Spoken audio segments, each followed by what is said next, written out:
인사하고 말씀 드립시다. 우리는 영원히 삽니다.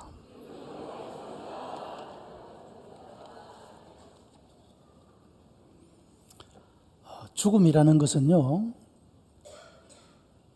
인간의 역사가 시작된 이후로부터 또 인류의 역사가 끝날 때까지 이 땅에 살아가는 모든 사람들이 만나는 숙제입니다. 죽음. 부자도, 가난한 사람도, 건강한 사람도, 병든 사람도, 모든 사람이 만나는 문제, 공통적으로 특혜가 없이 만나는 문제가 죽음이라는 겁니다. 만약에 사람이 이 죽음의 문제를 해결받을 수 있다고 한다면 그는 승리자입니다.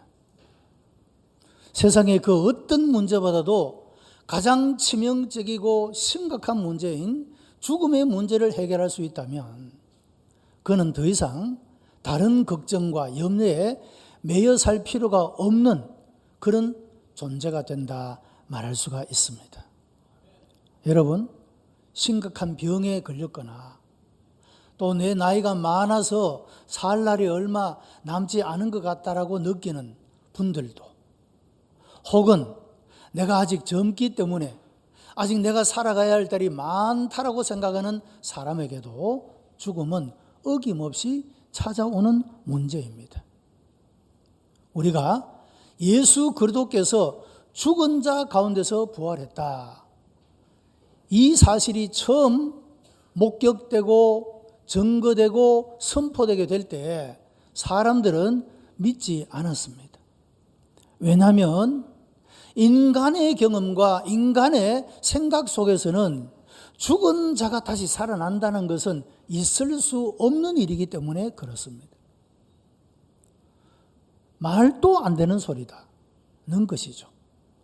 예수님의 제자들도 예수께서 내가 죽은 지 3일 만에 살아난다라고 말씀했지만 제자들도 믿지 않았습니다. 우리가 예수님의 부활을 믿고 나의 부활을 믿는다고 말하지만 여전히 현실적으로 존재하는 의문은 정말로 내가 살아날까? 라고 하는 의문을 가지게 된다는 것이죠. 오랜 교회 생활, 신앙 생활 한 사람들도 현실적으로 입으로는 내가 믿는다고 하면서도 실제로는 내가 정말 다시 살아날까? 내가 정말 영원히 살까? 하는 의문을 가지는 사람이 참 많다라고 하는 것입니다. 여러분, 터키의 수도가 이스탄불입니다. 옛날 그 도시의 이름은 콘스탄티노플이라는 이름을 가졌습니다.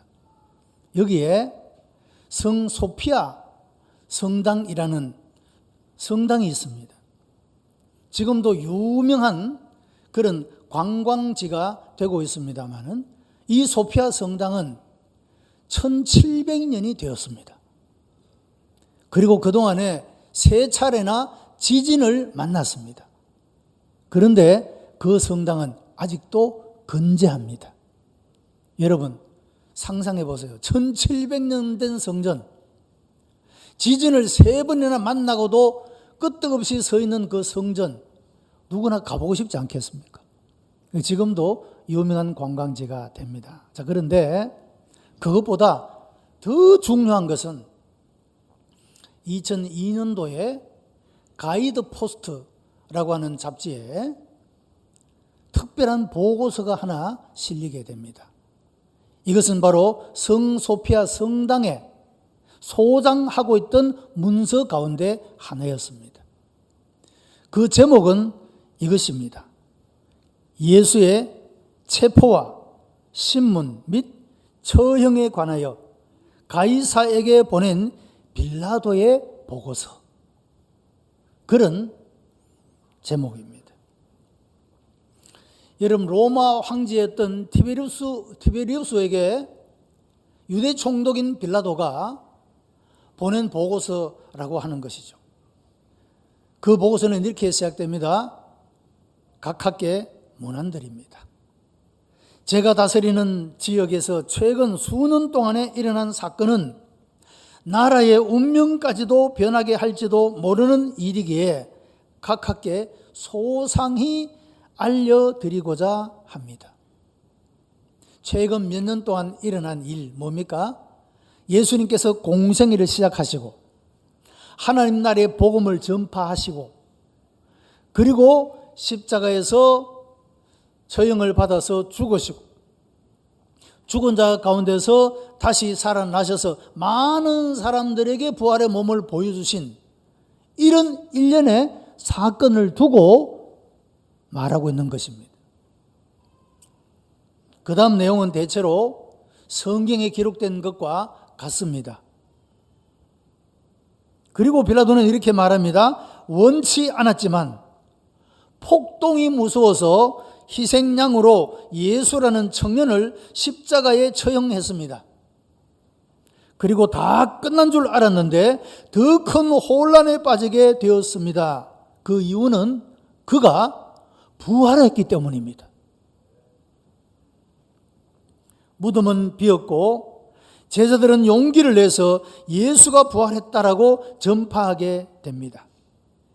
예수의 생애는 마치 진흙이 토기장이의 손에 있듯이 모든 것이 그의 손에 있음을 증명해 주고 있습니다. 따라서 그의 주장이 사실일 수밖에 없다고 감히 말씀을 드립니다. 십자가 옆에서 마르크스가 말한 것처럼 이 사람은 하나님의 아들이었다고 나는 말하고 싶습니다. 각하, 이것은 제가 할 수 있는 한 사실대로 기록한 것입니다. 저는 각하의 가장 충실한 신하입니다. 본디오 빌라도. 이렇게 해서 당시에 티비루스 로마 황제에게 보낸 보고서가 그 소피아 성당에 소장되어 있었고 이것이 공개되면서 가이드 포스터지에 실리게 되었다라고 하는 겁니다. 여러분, 빌라도는 그 당시에 유대 전역을 다스리는 총책임자, 총독이었습니다. 그는 유대 구석구석에서 일어나는 모든 것들에 대하여 그의 신하들로부터 보고를 받는 사람입니다. 그런데 이 예수 그리스도의 십자가 처형과 그리고 그가 부활하신 이후에 그가 받았던 충격은 엄청난 것이라 할 수가 있습니다. 여러분, 우리가 부활 신앙을 가지는 데 있어서 가장 중요한 문제는 역사적 사실입니다. 과연 예수 그리스도께서 죽은 자 가운데서 다시 살아난 것이 사실이냐 하는 겁니다. 이것이 역사적인 진실이냐 하는 것입니다. 여러분, 누구보다도 예수님의 죽은 자의 부활을 부인하고 싶고 거부하고 싶고 묵살하고 싶은 사람 가운데 하나가 빌라도입니다. 그를 처형하여 죽인 장본인 아닙니까? 자기가 죽인 그 사람이 죽은 자 가운데서 다시 부활하여 살아난다는 것을 본다는 것은 끔찍한 일이 아니겠습니까? 애써 부인하고 싶었을 겁니다. 예수님을 십자가에 처형하도록 내어준 대제사장이나 그를 추종하는 무리들도 마찬가지였을 겁니다. 자, 그래서 혹시 모를 이런 부활 사건에 대비해서 대제사장이 그 그룹들이 빌라도에게 요청을 합니다. 만일에 제자들이, 예수님의 제자들이 예수님의 시신을 무덤에서 훔쳐가고 어디다 감추어 놓고는 예수님이 부활했다 하면 어떻게 할 거냐? 가능한 일이죠, 여러분. 시신을 훔쳐가고 예수님이 부활했다. 왜? 예수님이 죽은 자 가운데서 3일 만에 부활한다 했으니까. 그렇게 하면 아마도 걷잡을 수 없는 혼란이 생길 수가 있을 겁니다. 그래서 이 대제사장의 무리들이 빌라도에게 요청을 해서 경비병을 세워달라 했습니다. 그래서 예수님의 시신을 안치한 그 무덤에 큰 돌로 그 무덤의 문을 막고 그리고 또 경비병을 세웠습니다. 혹시 좋을지 모르니까 번갈아 교대하면서 눈이 초롱초롱하게 보초를 설 수 있도록 교대를 시켜가면서 무덤을 지켰습니다. 그런데 부활의 그날에 큰 소리가 나고 지진이 나는 듯 갑자기 그 무덤문을 막았던 돌이 굴러나가게 되고 예수님이 죽은 자 가운데서 말씀하시던 대로 부활하신 것입니다. 여러분, 그 무덤을 지키던 군인들이 혼비백산해서 도망을 칩니다. 그런데 이런 소식에 대한 보고를 들었던 대지상의 무리들은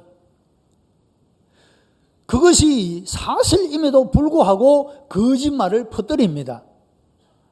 본래 경비병을 지켜 세울 때 그들이 말했던 것처럼 제자들이 예수님의 시신을 도둑질해 갔다.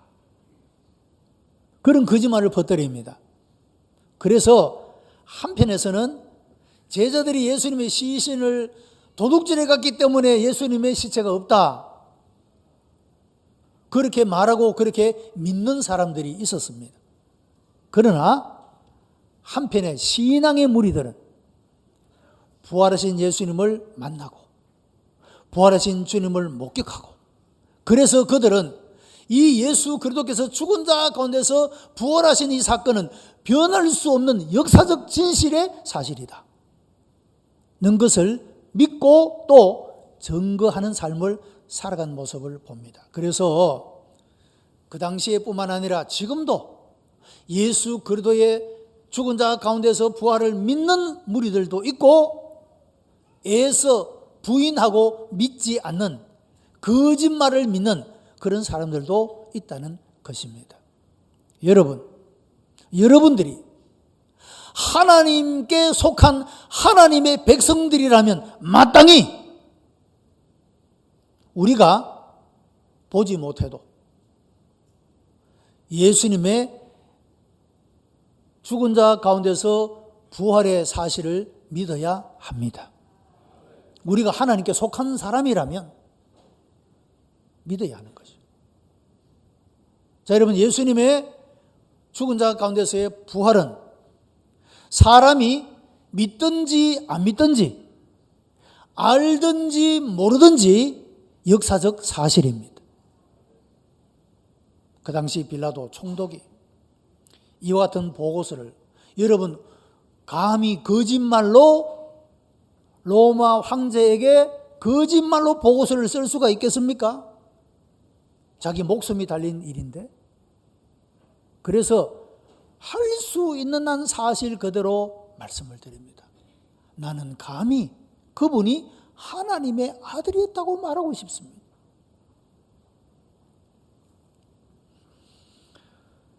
여러분, 이 부활절을 맞이해서 우리의 마음속에 가져야 할 부활 신앙의 가장 중요한 요소는 예수 그리스도의 부활의 역사적 사실이라고 하는 겁니다. 여기에 대해서 우리는 확신을 가져야 된다는 것이죠. 자, 부활하신 주님께서 제일 처음으로 막달라 마리아에게 부활의 몸을 보여주셨습니다. 마리아야, 부르시고 너는 가서 제자들에게 이 소식을 전하고 그리고 그 제자들에게 갈릴리에서 만나자라고 전하라고 했습니다. 그 막달라 마리아가 감격에 찬 눈물을 흘리며 뛰어가서 제자들에게 예수 그리스도의 부활의 소식을 전합니다. 제자들도 예수님의 부활의 사실을 믿지 못하는 눈치였습니다. 예수께서 제자들에게도 부활의 몸을 보여주십니다. 그 사건을 통해서 제자들은 지금까지 예수님께서 말씀하시고 행하시고 교훈하시고 부탁하신 약속하신 이 모든 것들이 진리임을 확신할 수 있게 된 것입니다. 죽은 자 가운데서의 부활, 인간으로서는 도무지 믿을 수 없는 이 사건, 이것이 눈앞에서 펼쳐진 이 모습을 볼 때 예수께서 말씀하시고 언약하신 이 모든 것들은 진리임을 그때 확신할 수 있게 되었다라고 하는 것입니다. 엠마오로 내려가던 두 제자도 부활의 주님을 보았습니다. 제자 중에 의심이 많았던 도마도 처음에는 믿지 못했습니다. 왜냐하면 부활하신 예수께서 제자들에게 나타났을 때 마침 그 자리에 없었어요. 여러분, 가장 중요한 이때에 그 자리에 없었다는 겁니다. 왜 빠졌는지는 알지 못하지만 그 다른 제자들이 예수님이 부활하셨다, 예수님이 말씀하신 대로 부활하셨다, 우리가 보았다, 이런데도 이 도마는 에이, 무슨 그런 말씀, 내가 그 손 자국에 손을 대보고 못 자국에 창이 찔린 옆구리에 손가락을 넣어 보아야 내가 믿겠다 그랬습니다. 예수님께서 모든 것을 아시는 주님이 이 도마의 의심을 풀어주시려고 도마가 있는 자리에 다시, 도마와 함께 제자들이 있는 그 자리에 다시 두 번째 제자들에게 나타나셨습니다. 그리고 도마에게, 도마야, 내 목 자국에 손을 넣어보고 내 창이 찔린 옆구리에 손을 넣어보고 믿는 자가 되라 그랬습니다. 도마가 그 주님을 보고서 나의 주시며 나의 하나님이십니다라고 고백을 했습니다. 자, 여러분, 도마가 나쁜 사람이 아닙니다. 죽은 자 가운데서 사람이 산다는 것은 누구도 그렇게 생각할 수밖에 없어요. 못 믿는 수밖에 없는 사건이에요. 그러니 여러분, 인간의 관점에서는 이것이 도무지 일어날 수 없는 사건이죠. 그러나 모든 만물을 지으신 하나님에게는 아무것도 아닙니다. 믿으십니까? 하나님에게는 아무것도 아닙니다. 사람에게는 일어날 수 없는 일이죠. 아무리 큰 기적이 일어나도 이런 일들은 도무지 일어날 수가 없다. 사람의 관점에서는 그래요. 인간의 한계를 뛰어넘는 사건인 겁니다. 그러나 하나님에게는 아무것도 아닙니다. 없는 데서, 아무것도 없는 데서 말씀으로 모든 것을 창조하신 분입니다. 그 생명이 없는 것을 만드신 분이 하나님이십니다. 그런데 죽은 것을 살려내는 것쯤이야 아무것도 아니죠. 우리가 하나님의 관점에서 보면 아무것도 아닌데, 우리 인간의 지식의 한계, 경험의 한계 속에서 생각하다 보니 못 믿는 거예요. 그래서 우리로 하여금 죽음이 끝이 아니라 죽음 뒤에 영원한 생명이 예수 그리스도를 믿는 자들에게 예비되어 있다, 이것을 믿고 확신하고 살아갈 수 있도록 예수께서 부활하시고 그냥 없어져 버린 것이 아니고 사람들에게 나타나셔서 보여주신 겁니다. 막달라 마리아에게, 제자들에게, 엠마오로 가던 두 제자에게, 그리고 승천하시기 전에는 500여 형제들에게 예수님은 부활의 모습을 보여주신 것입니다. 역사적 사실입니다. 자, 여러분, 예수님의 부활은요, 처음에는 구전으로 전해집니다. 입에서 입을 통해서 예수님이 부활하셨다 전해졌습니다. 그 목격자들에 의해서 말이죠. 예수님의 부활을 목격했던 사람들은 예수 그리스도의 부활의 사실을 증거했습니다. 그런데 그 사람들이 시간이 지나면서 한 사람, 두 사람 죽었습니다. 그래서 이것을 기록해야 되겠다 하는 필요성을 느끼게 되었죠. 여러분, 그래서 복음서가 쓰여지기 시작합니다. 마태복음, 마가복음, 누가복음, 요한복음. 이 복음서는 예수 그리스도의 생애에 대해서 기록하고 있는 복음서입니다. 그래서 성경을 기록하기 시작합니다. 구전으로 입에서 입을 통해서 전해지던 그 내용들이 이제는 기록으로, 성경으로 기록하게 된 것입니다. 그리고 복음서 중에도 마태, 마가, 누가복음을 공관복음이라 합니다.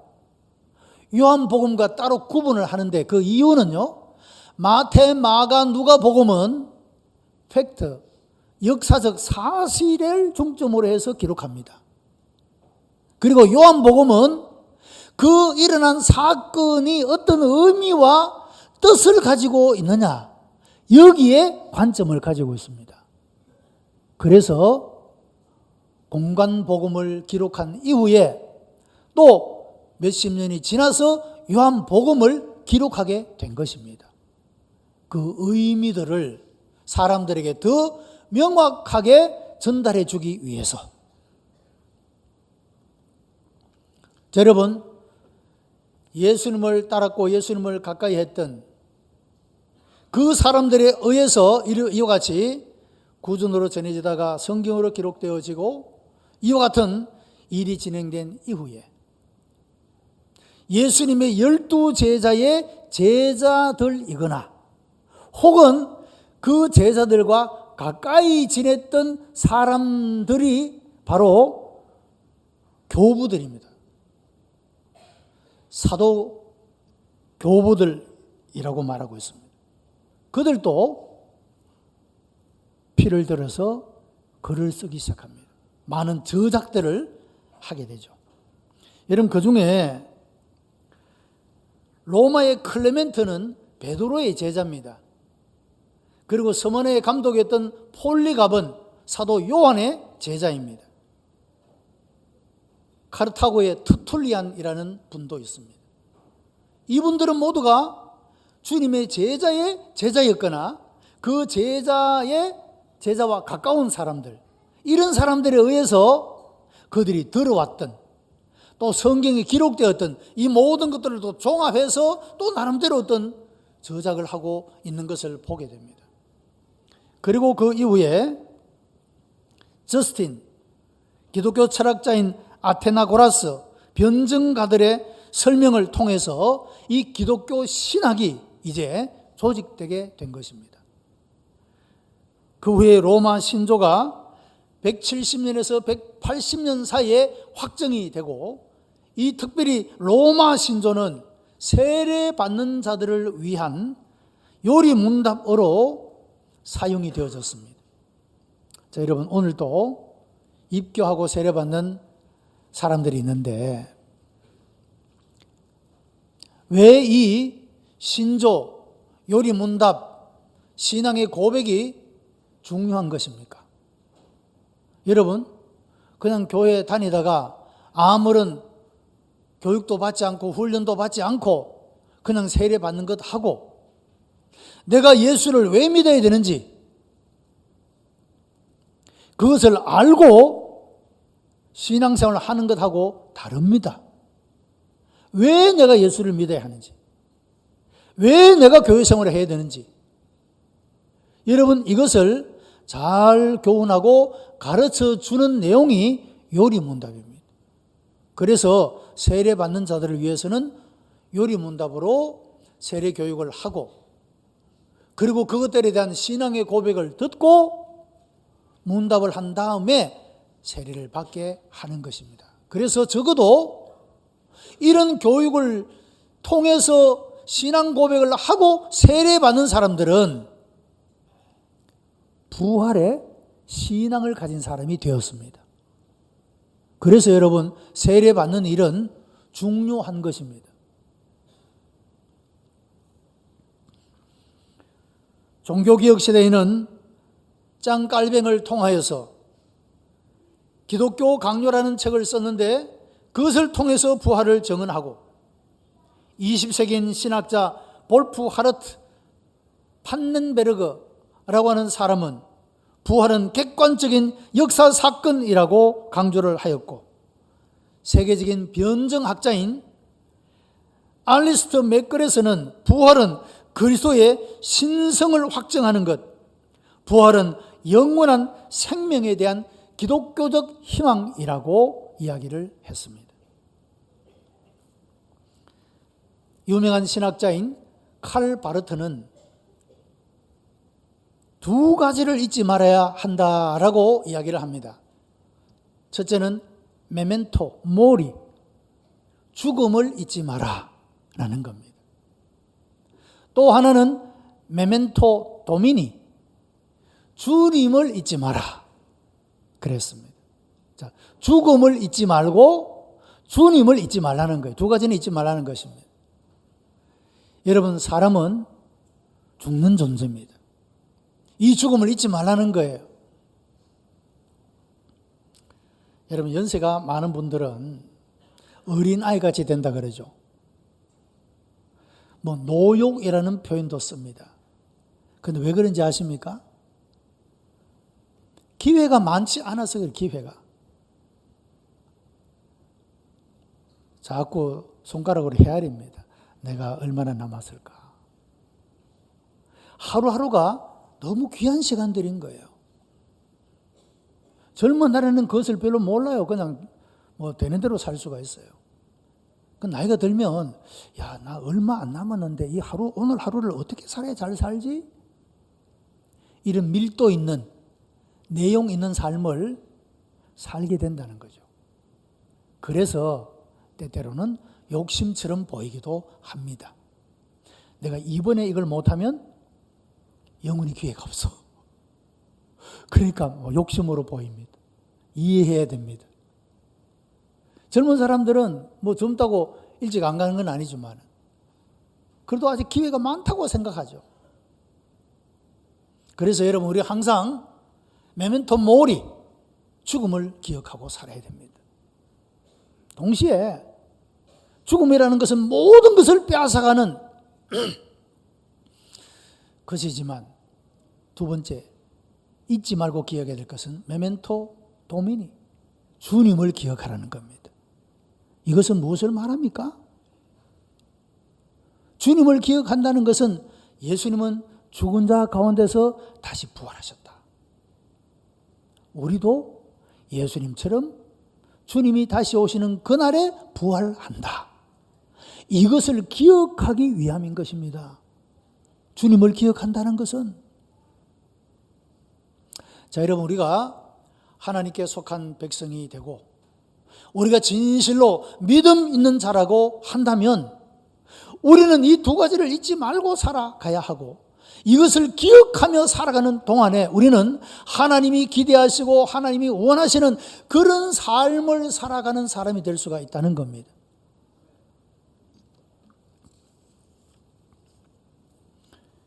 예수님의 부활은 역사적 사실입니다. 우리가 믿든지 안 믿든지,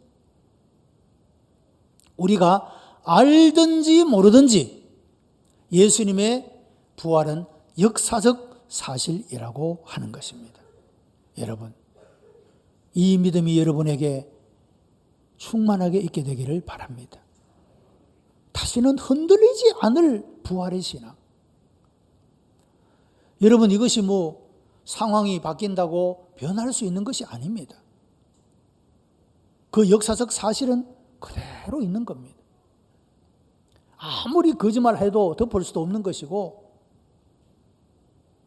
어떤 것으로도 그 사실을 없이 할 수가 없는 사건이라고 하는 겁니다. 여러분, 부활의 신앙의 관점에서 사람이 죽는 것은 자는 것입니다. 오늘 본문에서 사도 바울이 그렇게 표현합니다. 자는 자들.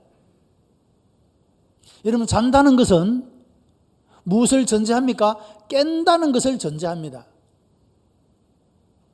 그러면 죽는 것을 잔다라고 표현하는 것은 무엇을 전제하는 것입니까? 다시 죽은 자 가운데서 부활한다. 이것을 전제하고 있기 때문에 잔다라고 말할 수가 있는 겁니다. 부활의 신앙을 가지지 않은 사람은 죽음을 잔다라고 말할 수가 없어요. 그러나 부활의 신앙을 가진 사람은 죽음을 잔다라고 말할 수가 있습니다. 잠에서 깨어나는 것처럼 다시 죽은 자 가운데서 일어날 것이기 때문에.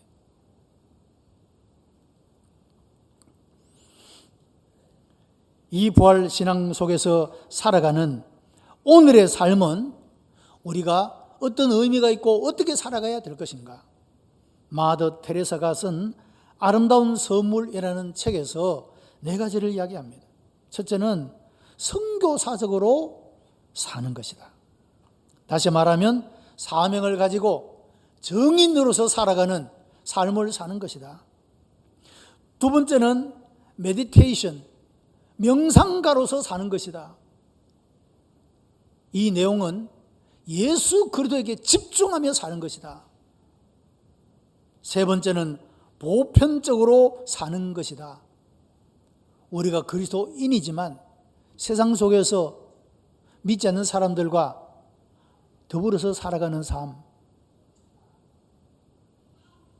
믿는 사람이든 믿지 않는 사람이든 보편적으로 병도 들고 어려움도 겪고 보편적으로 사는 것이다. 네 번째는 단순하게 사는 것이다. 여러분, 현대의학이나 심령의학에서 사람의 몸에 왜 병이 나느냐? 생각이 복잡해서 난다라고 이야기를 합니다. 여러분, 골치가 왜 아픕니까? 단순하게 생각하는 사람은 골치가 안 아픕니다. 그런데 이 생각, 저 생각, 이 사람 신경 쓰고 저 사람 신경 쓰고 이 사람 생각하니까 저 사람 걸리고 이 사람 걸리고 생각이 너무 풀어지지 않는 거죠. 막 생각이 이 생각 저 생각으로 막 생각이 꼬이는 겁니다. 그 생각이 막 어지러우니까 마음도 심란하고 그러니까 병이 생기는 겁니다. 그렇게 이야기를 합니다. 그래서 여러분 우리가 예수님께 집중하며 하고 단순하게 사는 것, 이것이 우리의 삶을 건강하게 만드는 겁니다. 우리가 부활의 신앙을 믿는 자가 이제는 어떻게 살아야 되느냐? 괜히 걱정해봐야 달라질 것도 없는 걱정 속에 붙잡혀 살지 말고, 예? 성경이 그렇게 말하자면 네가 걱정한다고 키를 한 잔 더 할 수 있느냐? 안 되는 것 가지고 걱정할 필요가 없다는 거죠. 예수 그리스도에게 집중하면서 여러분 이렇게 살아가는 사람이 그리스도인이라고 불려지는 겁니다. 하나님의 사람이라고 부르는 사람들이라고 하는 것이죠.